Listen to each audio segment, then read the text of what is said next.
पाकिस्तान इन दिनों मुंगेरी लाल के हसीन सपने देख रहा है और भारत के हवाई सुरक्षा कवच यानी एयर डिफेंस सिस्टम को तबाह करने की बात कर रहा है।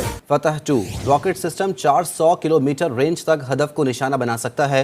तो ये 400 किलोमीटर की रेंज पाकिस्तान के बॉर्डर्स के हिसाब से बहुत अहम है, क्योंकि इंडिया ने एक डॉक्ट्राइन शुरू की थी, इसका नाम है कोल्ड स्टार डॉक्ट्राइन, और वो पाकिस्तान की कुदरती कमी को नोट करते हुए की थी। दुनिया भर में घूम घूम कर पहले पाकिस्तान ने भीख मांगी और जो भीख में पैसा मिला उससे फतेह 2 मिसाइल बना डाली और अब इस मिसाइल को भारत के खिलाफ इस्तेमाल करना चाहता है। पाकिस्तान के जो मिसाइल प्रोग्राम है ना, वो अल्हम्दुलिल्लाह पाकिस्तान ने अपने चीजें डेवलप कर ली हुई हैं। तो इंडिया की ख्वाहिश ये थी कि जब भी हमें पाकिस्तान पर हमला करना होगा तो हम पाकिस्तान की चौड़ाई वाली साइड से हमला करेंगे, बहुत तेजी से आएंगे, अपने टारगेट्स को अचीव करेंगे, और जब तक पाकिस्तान की फोर्सेस रिएक्ट करने की पोजीशन में आएंगी हम वापस अपने बॉर्डर्स के अंदर जा चुके होंगे और पाकिस्तान हम पर हमला नहीं कर पाएगा। पाकिस्तान का कहना है फतेह 2 S-400 को तबाह करने की ताकत रखती है।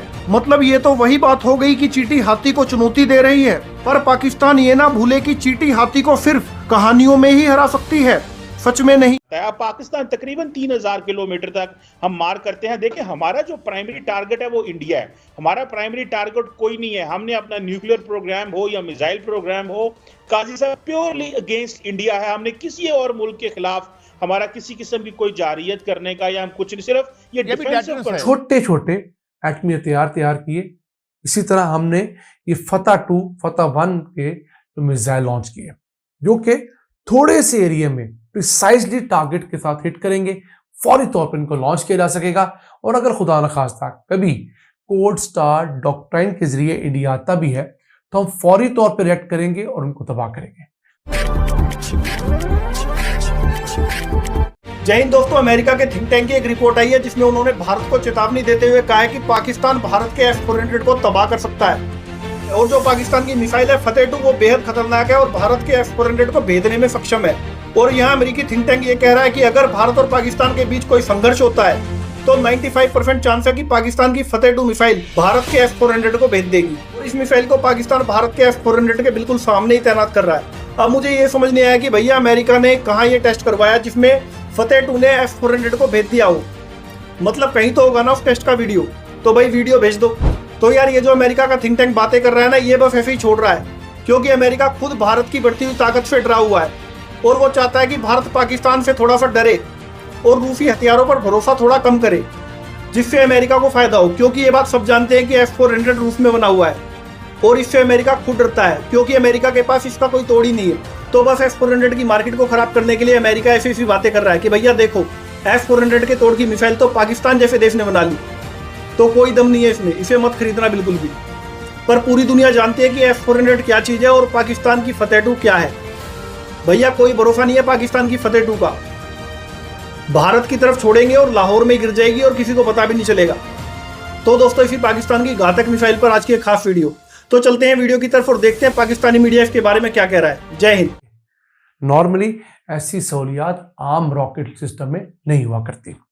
इससे पहले इसी सीरीज का हमने 2021 में फतह 1 नाम का एक सिस्टम लॉन्च किया था जिसकी थोड़ी रेंज थी 140 किलोमीटर। तो ये 400 किलोमीटर की रेंज पाकिस्तान के बॉर्डर्स के हिसाब से बहुत अहम है, क्योंकि इंडिया ने एक डॉक्ट्राइन शुरू की थी, इसका नाम है कोल्ड स्टार डॉक्ट्राइन, और वो पाकिस्तान की कुदरती कमी को नोट करते हुए की थी। पाकिस्तान में एक कुदरती तौर पर कमी है कि हमारी चौड़ाई कम है, लंबाई ज्यादा है। तो इंडिया की ख्वाहिश ये थी कि जब भी हमें पाकिस्तान पर हमला करना होगा तो हम पाकिस्तान की चौड़ाई वाली साइड से हमला करेंगे, बहुत तेजी से आएंगे, अपने टारगेट्स को अचीव करेंगे, और जब तक पाकिस्तान की फोर्सेस रिएक्ट करने की पोजीशन में आएंगी हम वापस अपने बॉर्डर्स के अंदर जा चुके होंगे और पाकिस्तान हम पर हमला नहीं कर पाएगा। इसका हल पाकिस्तान ने फिर क्या निकाला कि हमने छोटे छोटे एटमी हथियार तैयार किए। इसी तरह हमने ये फतह 2 फतह 1 के मिसाइल लॉन्च किए जो कि थोड़े से एरिया में प्रिसाइजली टारगेट के साथ हिट करेंगे, फौरी तौर पर इनको लॉन्च किया जा सकेगा। और अगर खुदा न खास्ता कभी कोल्ड स्टार डॉक्ट्राइन के जरिए इंडिया आता भी है तो हम फौरी तौर पर रिएक्ट करेंगे और उनको तबाह करेंगे। याद रखिएगा, ये वाले जो मिसाइल है जैसे फतह 1 फतह 2 ये लॉन्ग रेंज मिसाइल नहीं है, ये बहुत दूर तक मार करने वाली नहीं है, उसके लिए हमारे पास शाहीन की सीरीज है।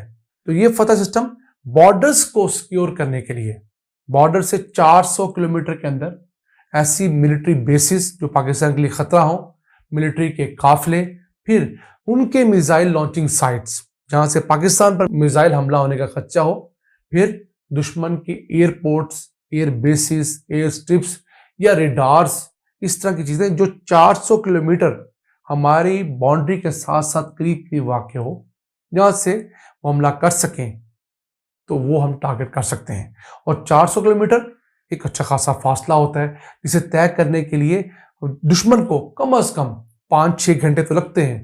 तो इतने टाइम में पाकिस्तान अगर उनकी सरहद के अंदर ही उन्हें हिट कर दे तो बहुत बड़ा हमें एज मिल सकता है। तो ये है कि पाकिस्तान का जो मिसाइल प्रोग्राम है ना, वो अल्हम्दुलिल्लाह पाकिस्तान ने अपने चीजें डेवलप कर ली हुई हैं। एक तकरीबन 3000 किलोमीटर तक हम मार करते हैं। देखिए, हमारा जो प्राइमरी टारगेट है वो इंडिया है। हमारा प्राइमरी टारगेट कोई नहीं है। हमने अपना न्यूक्लियर प्रोग्राम हो या मिसाइल प्रोग्राम हो, काजी साहब, प्योरली अगेंस्ट इंडिया है। हमने किसी और मुल्क के खिलाफ हमारा किसी किस्म की कोई जारियत करने का या हम कुछ नहीं, सिर्फ ये डिफेंसिव पर्पसेस के लिए है जी, सिर्फ डेटरेंस के लिए और डिफेंसिव पर्पसेस के लिए। अगर हमारे ऊपर कोई हमला हुआ तो हम रिस्पॉन्ड करेंगे। सो अमेरिका ने ये जो पाकिस्तान पे सैंक्शन किया है, मीनवाइल एक बात की, कैन वी, आर वी, हम कर सकते हैं अगर इसको एक्सटेंड करना चाहें अपने तहफ़्फ़ुज़ के लिए, तो क्या ये हमारी एक्सटेंडेबल है, हमारे मिसाइल्स की रेंज?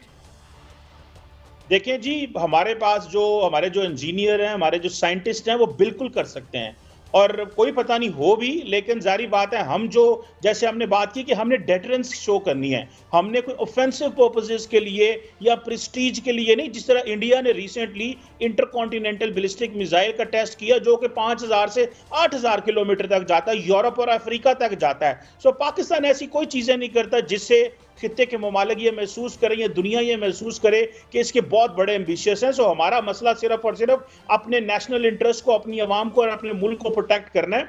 सो इसमें काजी साहब, हमने ये जो हम पे ये जो 3 कंपनीज और एक बेलारूस की कंपनी को किया गया है, एक तो ये मैसेजिंग है, दूसरा डेफिनेटली ये महसूस किया जाता है कि पाकिस्तान जो है वो शायद कभी ऐसा ना हो जाए कि इस मिसाइल की रेंज के मिडल ईस्ट तक पहुंच जाए। सो ये बेसिकली प्रिकॉशनरी मेजर्स लेते हैं अमरीकी और अपने इत्तेहादियों के लिए, अपने दोस्तों के लिए। लेकिन अमेरिका और पाकिस्तान के ताल्लुकात अच्छे हैं और पाकिस्तान ऐसे कोई इल्जाम नहीं रखता। अच्छा, लेकिन ठीक हो गया, मैं आगे बढ़ता हूँ। जमील अहमद खान साहब, अभी आपने कहा $10 बिलियन की ट्रेड की बात की। मैंने तेहरान में खुद देखा कि वहाँ बेशुमार इंडिया की प्रोडक्ट्स थी, चाइना की प्रोडक्ट्स थी, इंडिजिनस उन्होंने अपनी गाड़ियाँ बना ली।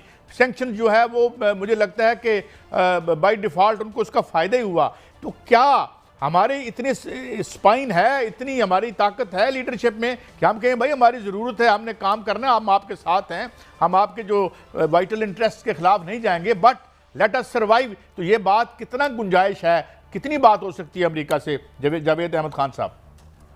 देखिए, नेशंस के दरमियान म्यूचुअल इंटरेस्ट और म्यूचुअल रिस्पेक्ट पे काम होता है, चाहे वो कोई भी मुल्क हो।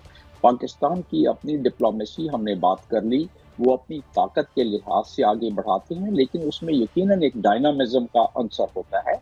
जो डायनामिक हमारे डिप्लोमेटिक लीडर्स हैं, मिनिस्टर हो गए या बाकी लोग हो गए, उनका इसमें यकीनन काफ़ी फाल किरदार होता है। और उस लिहाज से अगर देखा जाए तो थोड़ी हमें कम आएगी तो बहरहाल नज़र आती है बहुत सारे मामलात में।